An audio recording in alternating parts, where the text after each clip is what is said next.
Imagine this, being from a family of gang members, and we are talking about your father, your uncles, your brothers, everybody part of a violent gang.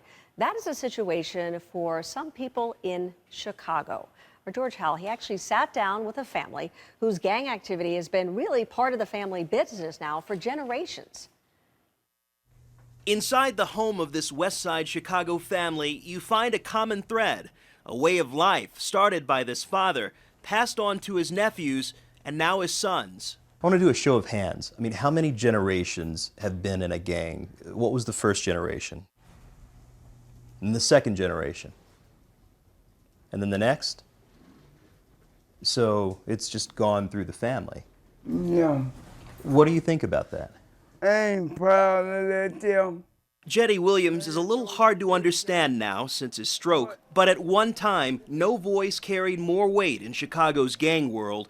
A former leader of the notorious Vice Lords gang, Williams spent most of his life awaiting trial, on probation, or in prison.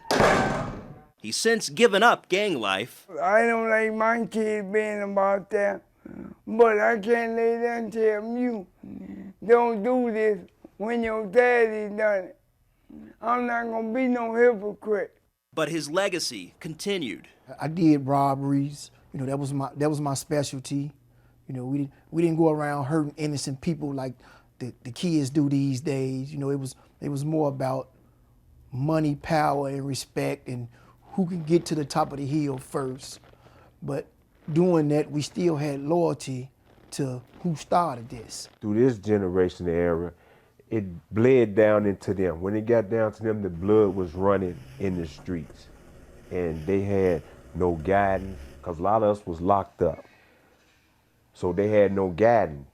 So they just became like renegades. And that's one of the problems plaguing Chicago's streets today. It's just everybody out there for themselves, you know. It's just like whatever happens, just happens.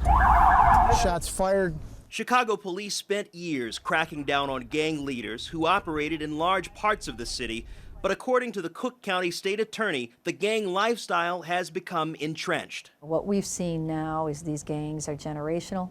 So you have, grandpa, father, son, all part of the gang. So it's just kind of been the culture that kids have been brought up into. And Anita Alvarez says gangs have also fractured into many different factions.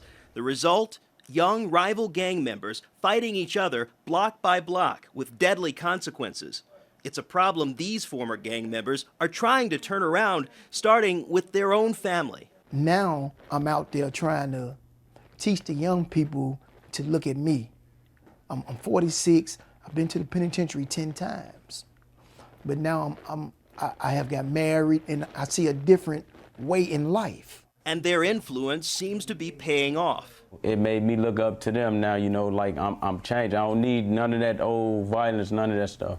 Fountain's namesake says he recently dropped out of the gang. It made me feel good. A small sign of hope in a city struggling with a big problem, trying to make the streets safe again.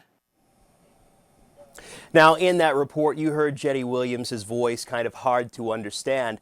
We learned from his family that he just recently passed away due to some health issues.